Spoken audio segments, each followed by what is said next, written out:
What's going on, guys? It's Critical Fish, and I'm back with a new video today talking about my experience traveling to GDC 2026, and that is the Game Developer Conference, where people from all around the world in the games industry meet to talk about the latest, greatest, and worst things going on in the industry, whether it's new games, new technology, or new methods to doing business. So, if you're interested in all things game industry analysis and curated collection content, I highly recommend that you stick around to this channel and give the video a like. It really helps me stay motivated to keep doing these types of videos and sharing my thoughts and opinions on the games industry. Now, there's 5 core themes that I felt at GDC that I want to break down and discuss. They were all vital to my experience there and played a big factor for everybody. That includes community, the rise of indie games, the presence of AI in all things game development, the reality of joining and maintaining your stay in the games industry, and a personal takeaway that was, I would consider, fun. So those are the 5 themes I want to tackle, but before we jump into that, I do want to share my own personal take on GDC because this was a big moment for me. So as some of you may know, I've been on the hunt to join the games industry full-time one day. And although I do consider this channel and my efforts that I've poured into it a full-time effort, I haven't felt the satisfaction yet, if it exists, of joining a game studio or a game publisher full-time for work. So I have been inching towards that goal with every video that I produce, every article that I read, and every connection that I make online in the games industry. And the choice to attend GDC this year was also another big step towards that goal. I knew that it would be expensive and that it would take up about a week of my time to go there, be there, meet a lot of people, have meetings planned out, as well as attend a lot of different on-the-fly events.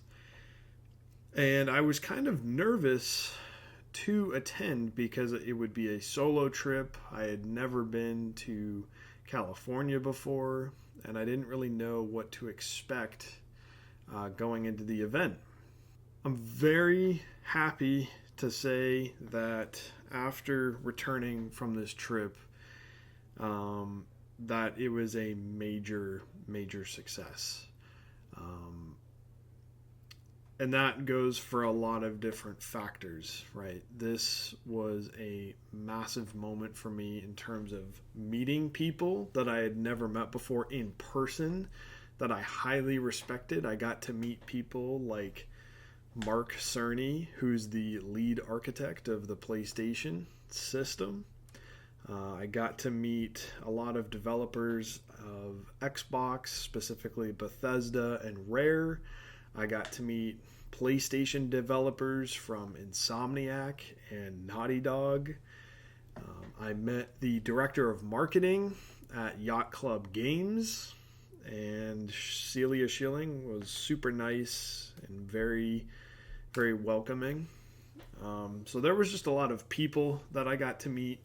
There were a lot of events that I attended and made the effort to go to and meet people and talk to people, introduce myself, get to learn what they do for work, and I got to ask a lot of interesting questions. There's so much just from a people perspective that made the trip worth it for me. On top of that, and I feel like I got a lot of useful information out of the event, whether it was panels or mixers or just meeting people out and about in the event, there was a lot to take in. I'm just glad to say that it was extremely worth it for me, and it was a payoff of sorts to continue this path, continue my efforts in the game space, continue doing work on this YouTube channel, and ultimately, one day, maybe not my next job, but ultimately work in the games industry full time. So that's my main takeaway of the event. I could get a lot more personal about it, but if you are someone that is interested in the video game industry or is working towards working in the video game industry, I would highly recommend you do your own personal research on GDC as an event and heavily consider it for next year, because it was 120% worth it for me as a first-time goer. Before we jump into the 5 core topics that I pulled from GDC, I want to briefly talk about a new partnership for the channel, and that would be a service called Minimap. Now, I got to meet the people behind Minimap at GDC, and I was really thoroughly, genuinely impressed with what their service does. So Minimap is a video game activity tracker, and it takes all of your accounts from all your different systems and allows you to engage and look with all the data surrounding your playtime, your achievements within games, your reviews for certain games, your backlog, and even games that you're looking forward to buying in a very clean, modernized format that seems pretty reliable and safe for the long term. They've done a lot of partnerships with big companies in the gaming space, and I trust the work that they're doing behind the scenes to improve the app and get it out to more people. So I'm very excited to announce that Minimap is available for free, but if you're looking to use the upgraded version of Minimap, I'm offering 30 free 1-month trials for the Minimap subscription service if you use Critical Fish as a code at the checkout. So definitely take a look at Minimap. I've been going through it and reviewing games recently, and I'm pretty impressed with what it does. So check that out, and you can thank George at Minimap for getting you a free trial. So the first talking point of GDC that was the primary point that I recognized was the presence of community. There were over 20,000 individuals that attended this event, and yes, some headlines are pointing out that it is down from around 30,000 last year, but with all the things going on in the world right now and the sky-high prices of San Francisco, I'm genuinely not surprised by that. However, this smaller, more condensed version of GDC still felt very busy, and it allowed me to get around the spaces a little bit better. It allowed me to meet people that had very clear intentions going to this event, and I came away very impressed with who attended this GDC. In the Moscone Convention Center with over 20,000 people, I was able to bump into anybody that I pretty much wanted to, and I could spark up a conversation regarding anything in the games. I could talk about their jobs. I could ask about what games they've worked on. I could ask about what they're looking forward to in the future, or what kind of meetings that they've planned out for GDC. And it all came across very natural. People wanted to talk and learn about what everybody's doing in the space. So it didn't feel like there was any annoyances or bugging going on. Sure, there were some people that were in a rush to jump from meeting to meeting across the event center, or maybe they had a popular presence online, so they would be possibly targeted or bugged a little bit more, but I didn't really see that happen that much. I'm just happy that I was able to meet and greet probably over 60 or 70 different people. On the first night of GDC, the team at Kinda Funny Games hosted a huge demo building where indie developers could host and showcase their games, with over probably 200 or 300 people in one building. People could play the games, people could get food and drinks, talk to each other, share news regarding their game releases, and a lot more. And obviously, the team behind Kind of Funny was interacting with everybody walking around, and so it was kind of cool to see them in person. Another example of an event like this would be Xbox. They hosted a mixer just down the street from the convention center where I would say over half of the people there were developers or had been working at Xbox, and it was great. I got some conversations through that maybe I shouldn't share on this channel, but there was a lot of talented individuals that were just passionate about what they did. That would be including developers from Bethesda and other spots in the industry. And it didn't feel like a corporate get together where everybody's very careful with their words and very dressed up with kind of some agenda to talk to specific people. It just felt very natural, and I gathered a lot from it that I'm very happy to have just talked to a lot of these game developers. I got opinions on VR games. I got opinions on where the AAA gaming space is going, where hardware is going, where subscription services are going. And it was great. I love interacting with you guys in the comments and stuff, but it was just very different to talk to people about the stuff that I really enjoy in person. The second topic that I want to talk about is indie takeover. And this is something that I really opened up to while I was there, because for the most part, I would say 90% of the games I play are from known studios, from AAA studios, and I don't dabble much with indie games. Part of that is because I'm a console player, and the big releases that I look forward to are, $50, $60, $70 or more. And, they come around once every few months. But something that I realized while I was at GDC was that over 50 to 60% of the people there were indie developers, either working on a small team, looking for funding, or making a game by themselves, which was really surprising.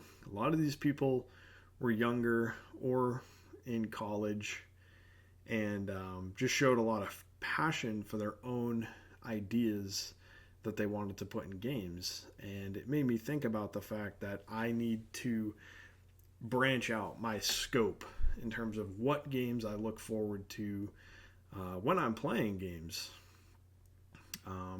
Steam allows people to upload and publish their own games pretty effectively, and they even offer discounts and stuff like that as well.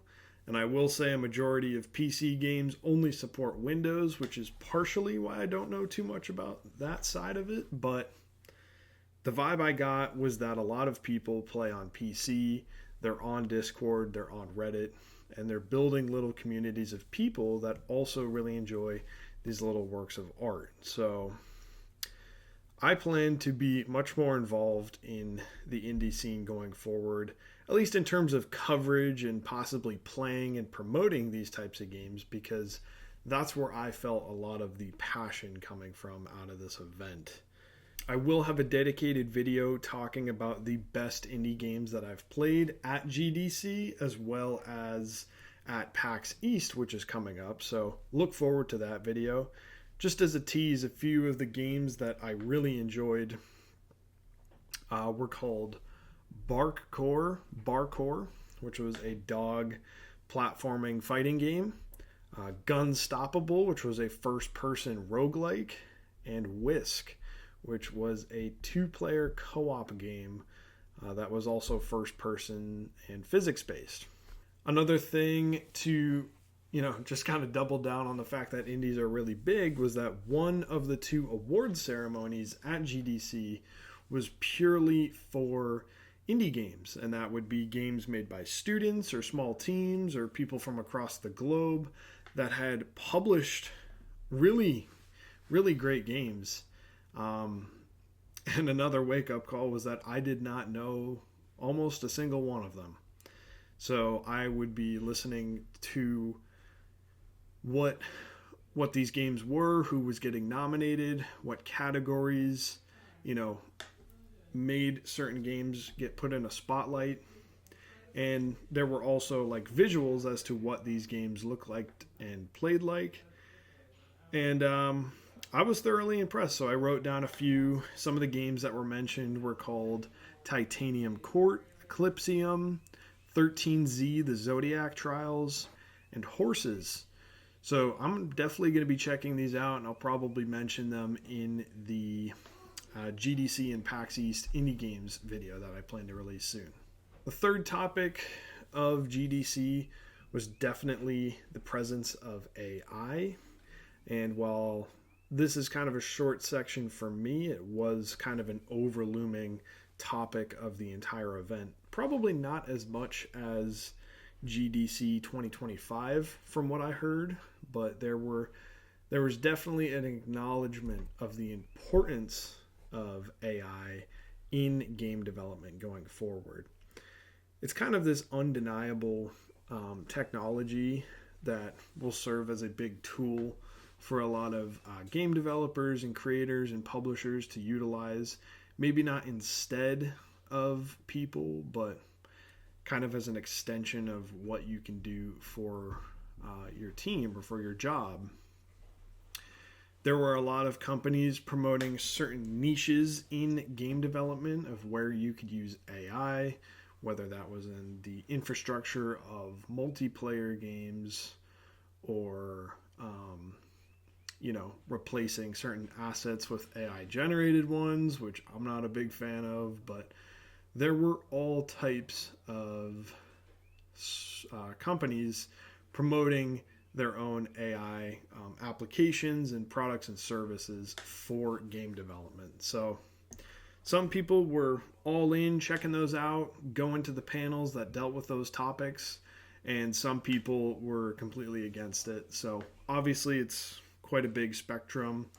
I kind of lean towards the side that says that AI is an inevitable tool. It's already existing and taking over work. I don't think it's better than humans, but I do think in the right applications that it should be used to make game development a smoother process. And as long as it's allowing games to be made more effectively or more efficiently, then I do think it's a good thing. The fourth big topic for GDC was the reality of the job market for game development. GDC was not marketed as a job fair. I did not go there expecting to find work in the video games industry. I did it to network and find people that had similar interests, were actively involved in game development, and just get a better understanding of where things are going. If you were someone that went to GDC with the expectations of finding work, it's very, very low odds, at least for this year in 2026. Most of the booths that I went to, most of the panels that I went to, and most of the people that I talked to were not promoting the idea of hiring people. They were instead looking at how to maintain their teams, how to maintain what they've already got in their studio or in their publishing sector, except for one. Xbox, surprisingly, their booth, their people were super nice. We're super excited with the new changes to their marketing and plans and structure as a company. They had a ton of recruiters in the Xbox booth, which I thought was really interesting. And I got to talk a little bit about, why they're doing this, what has changed. And that turned out to be a really interesting conversation for another time. Microsoft was a diamond sponsor for the event, so I have a feeling that the new CEO, Asha Sharna, has really pushed for Xbox to grow over the next year or two. I think that there are big internal pushes to fix things that needed obvious fixings, and there needs to be room for growth and not for layoffs and shrinkages.